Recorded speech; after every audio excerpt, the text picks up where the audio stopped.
Estamos aquí para poner un punto y aparte a una medio locura, medio idea que nació de un cuento. Hola, yo soy María, soy la coordinadora de proyectos de Arts, Cultura y Desarrollo, la ONG que ha llevado el proyecto Historias para Compartir de la mano de mi compañera Bea.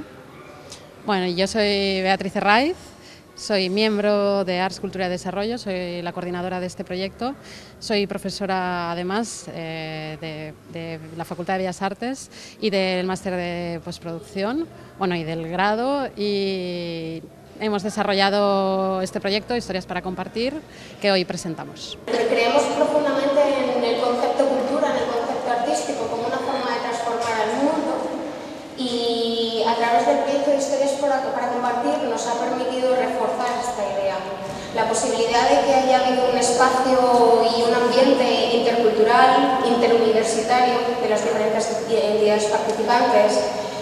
Desde Arts, la verdad es que tenemos que agradecer un montón la colaboración de todas las personas que han hecho posible esta magia, que en el fondo es lo que ha significado el poder tener un libro de DVD, y no ponemos un punto y final, sino es un poco un punto seguido a posibles ideas y dar vida a este material de alguna manera, tanto en Mali como aquí en España. Esto comienza en 2009.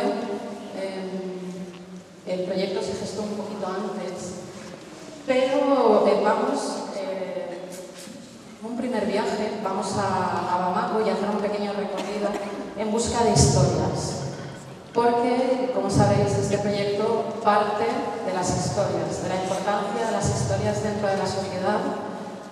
Por desgracia, en España prácticamente hemos perdido esta tradición. En Mali aún hemos podido ver que está vivo.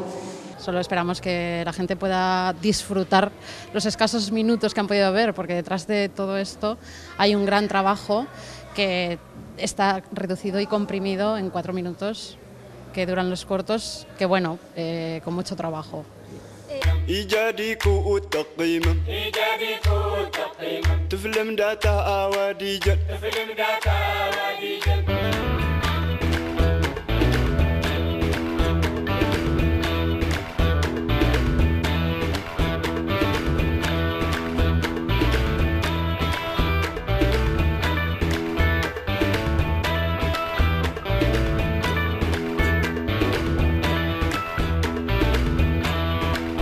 Alba García, y mi aportación a Historias para Compartir es la adaptación de La tortuga y el elefante.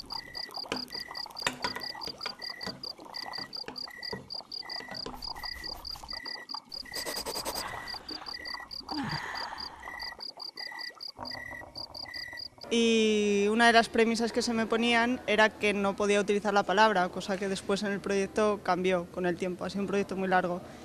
Y lo que yo hice para adaptarlo fue utilizar recursos del cómic, como son los bocadillos, para insertar esos diálogos y poder explicar la historia.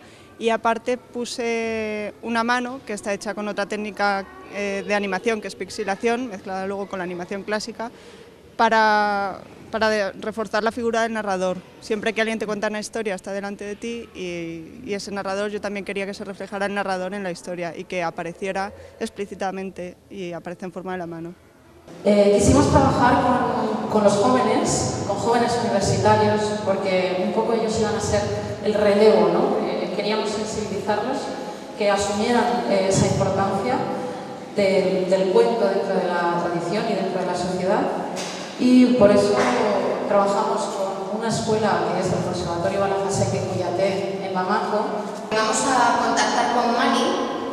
Tenemos a 3 alumnos del Conser que han participado en los cortos hechos allí.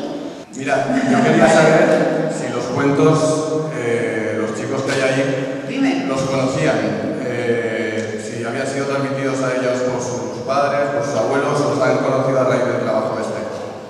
Muy gratificantes.